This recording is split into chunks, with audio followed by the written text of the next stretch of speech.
Talaga parati Singapore na ako eh. Oo, hindi ako nag-ano. Hindi ako sabi ayoko. Ayoko.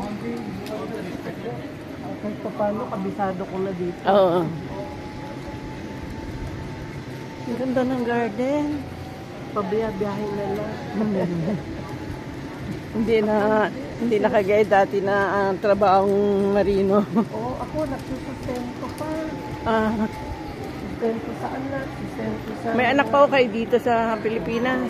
Meron, napauwi galing sa Australia. Afizi, tolong anta konting niyan. Stay na dito. Ha? Dito na talaga siya nag-ano ayon na sa ano. Ayaw, 7 years na sana. Nag-student. Walang tsaga. Napauwi. Pati yung pamilya niya. Walang pag-uwi, walang trabaho. Matanda na nga eh. Hindi kayo katulong ko kayo. Ha?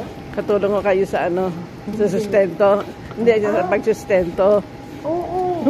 Pati yung mga kapatid ko rin, kahit pa paano, tinutulungan ko pa. Ay, hindi ako makaretiro. No game. Just follow me. Slowly down, slowly. Ika lang.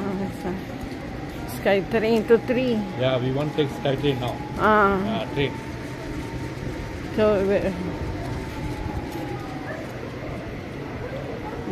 ang ganda, laki. Ang ganda ng Singapore airport na. Oo. Kaya lang, parang nung araw, ikot ako ng ikot dito. Kamuntik na ako maiwan ng plano. Kami nagbakasyon dito ng anak ko. Pinabakasyon kami dito mga 3 days. Oo. Sarap naman. Kaya ako makakagal dito. Wala.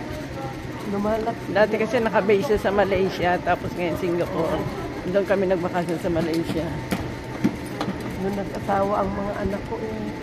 Mga babae, ang mga asawa ang inuuna. Ako ang dalawa, wala pa. Ay, ang sarap. Yung doctor at saka yung nurse. Yung engineer, wala pa. Hindi naman. Mga bata, mga 30 years old lang. Oh? Ako mga 50 na nga eh. Ganun May edad. Pinaka matanda ako, 40.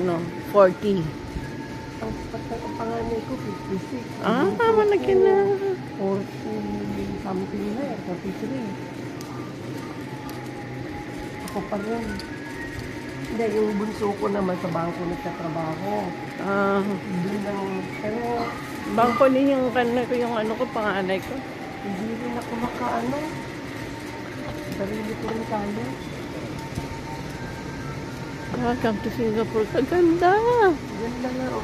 Kaganda ng airport. Minsan na-stranded yung namin, na-delay. Overnight ako dito. Wala rin naman. Tamad ako umikot. Saan ka na? Terminal ko. Alam mo ba, alistagad ka niyo. Namiskal.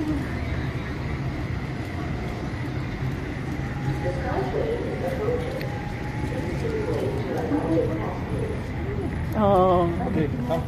Okay, thank you. Train coming ready.